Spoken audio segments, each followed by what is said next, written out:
Hey folks, welcome back to another review with yours truly, Sam Healey. Today we're taking a look at this guy right here, V-Commandos Secret Weapons. It is an expansion for V-Commandos, a game that I really enjoyed from 2016. What I'm going to do is I'm going to show you everything that comes in the game, and then I'm going to explain some of the new differences that the expansion pieces bring into the game, and then I'll give my final thoughts on how I like or dislike, maybe, some of the different changes that come into the game. But let's first of all get down to the table and I'll show you what you get.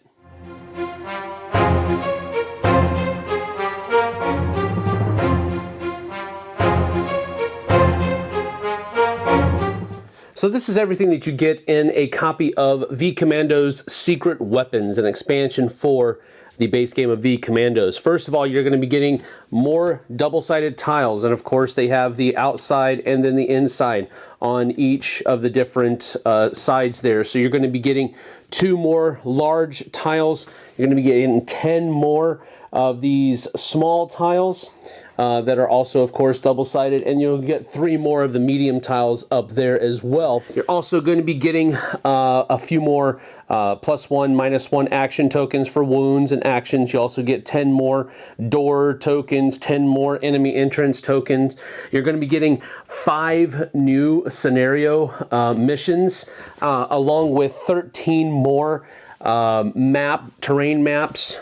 You get 18 more cards for your event deck. You just add them in there. And if you ever want to take them out again, they do have a little icon there at the bottom that tells you that it is an expansion event card.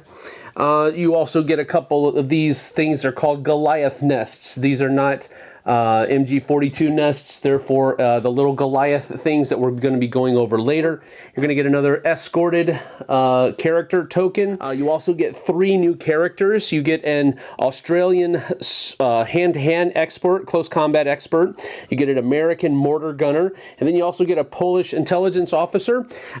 So they're all cool, and you also get the 6 tokens that come along with them. Okay, so first of all, we have some new equipment that comes in the expansion Secret Weapons. You have what are called smoke grenades, and smoke grenades are basically when these can be thrown onto a tile, and it turns that tile basically into a small tile, which means that, for example, if you throw it onto a large tile, normally when you move onto a large tile, you have to be seen. You're out there in the open. But if there's a smoke grenade on the tile, the large tile, it's treated as a small tile, which means that you can stay hidden, you can stay stealthy and move on to that tile. Now, everything else as far as like stealth checks and if one of those little orange eyeballs come out of the equipment bag whenever you eliminate an enemy,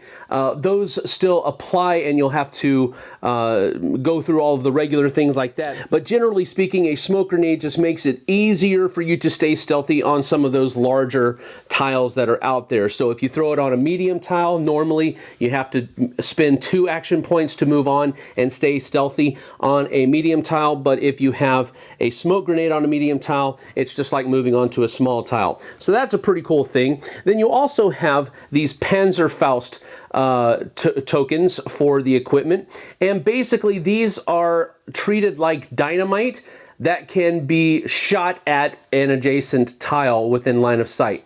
Additionally, the mortar gunner has a new type of equipment on him, and it is the mortar weapon that is down here. It's going to be rolling 3 dice.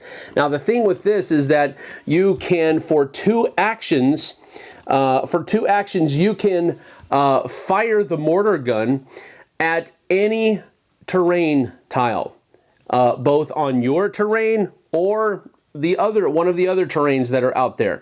So the mortar gunner has a long reach, but basically to determine how it's damaged, you roll 3 dice just like you're shooting a weapon, and hits are taken away. Now, he can't target the tile that he is specifically on, and he does have to be careful, because if a visible commando is on the tile that he shoots at, the visible commando can also be hit as well. So friendly fire is not a good thing, but that's a new equipment type that is in secret weapons.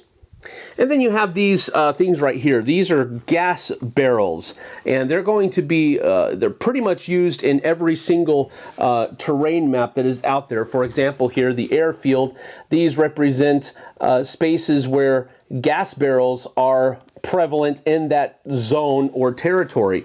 Now, what happens here is if these guys are blown up, then they are flipped over and they release the deadly gas that is within it, and it will eliminate, silently kill everybody that is in that tile.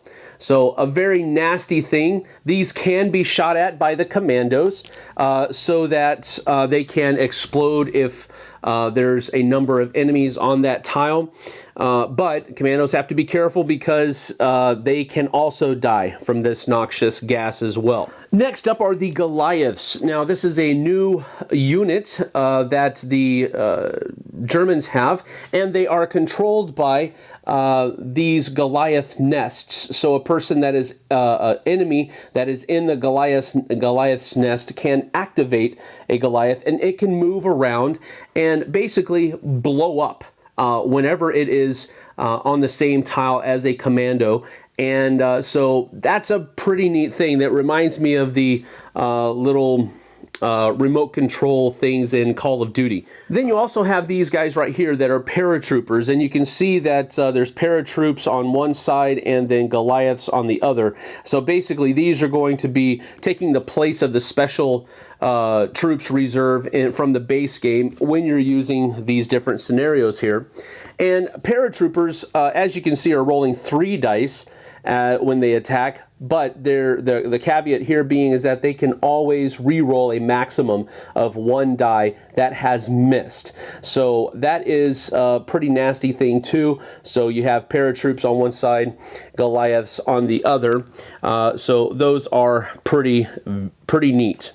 Then finally, there are 9 new basic troops that will take the place of 9 of the basic troops, the regular troops that are in the enemy reserve from the base game. And the difference being that these guys are equipped with gas masks.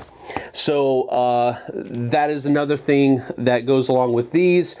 If a troop has a gas mask that is present where one of these things are, then the gas barrels, then they're okay. And then getting back to the new commandos that come in the expansion set, you have the Butcher here. He is a close combat specialist. So here it says you can ignore gas when wearing a German uniform, which, as you can see here, the gas mask is on his German uniform token. So that's done.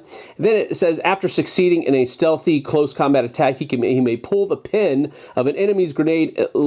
Instead of eliminating him, pick up a grenade token and place it on the enemy unit token. The grenade explodes when you decide for no actions. And then it says perform a close combat even when visible. So he's a pretty cool guy. He's going to start with, of course, his melee combat weapons. He does have a revolver, and then he'll also start with a Panzerfaust and a smoke grenade.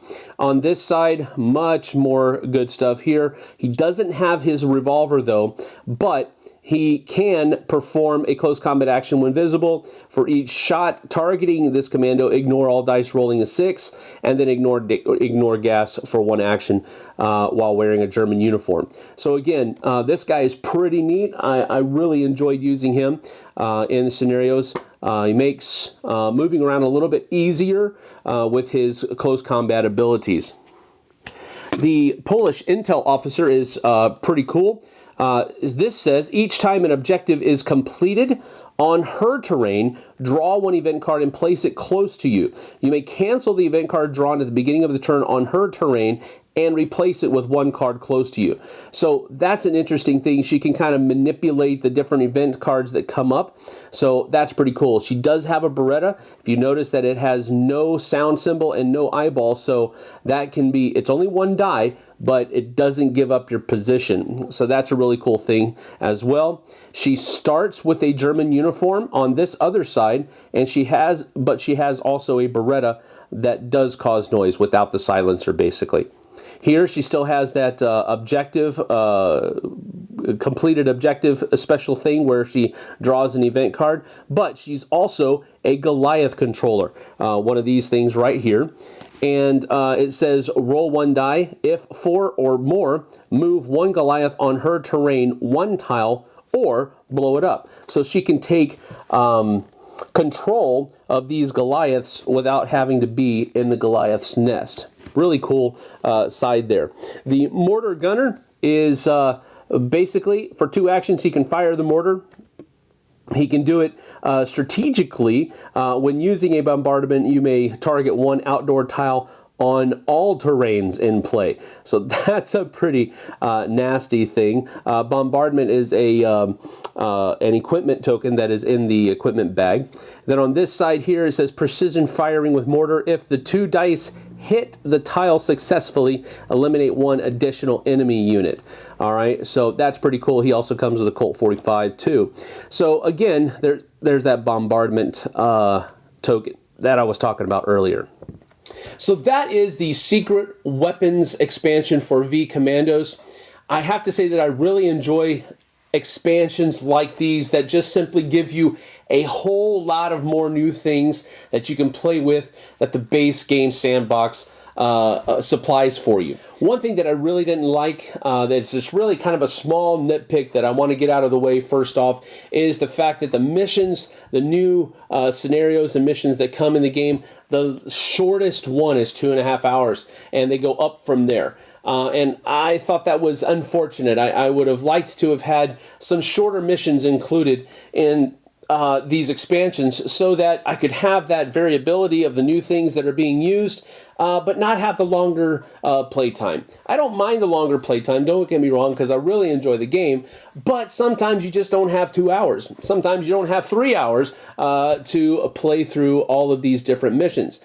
So shorter missions really come in handy sometimes. So that was kind of a letdown. But with that being said, everything else that comes in the expansion is really, really neat. Now, I like the fact that it gives you so many more terrain cards, maps. I like how it gives you 5 more scenarios, mission scenarios. I like how it gives you more map tiles. I mean, 10 small ones, 3 mediums, and 2 large. I really like how it just gives you more variation with how your maps look, and I just really enjoy that a lot. Now, as far as the actual things that kind of are a little bit different, I thought that they were all really cool. Smoke grenades were a tremendous addition. I really enjoy that. It just gives you the chance to stay stealthy that much longer, and that is a key thing in this game. You have to stay stealthy for as long as you possibly can. I like the Panzerfausts, how they are basically sticks of dynamite that you can shoot into another tile. I like that a lot. Now, they're one and dones. Once you use it, it goes away. But that that can mean the difference between completing a mission and not being able to complete a mission. As far as the 3 new characters are concerned, I think they all provide a lot more flavor to the group, with the exception of the mortar officer, the mortar gunner. He was probably my least favorite, but I still like him. I just think the other 2 are a little bit cooler. This is just a great expansion that for a great game, and I can't say that enough. It's one of my favorite games from 2016, so if you haven't tried the base game, you should do that. But if you do have, or if you have tried the base game, you should definitely give Secret Weapons a try. I think you'll really enjoy all of the different additions and tweaks that it provides for the base game. So that is it from me. We'll see you guys on the flip side.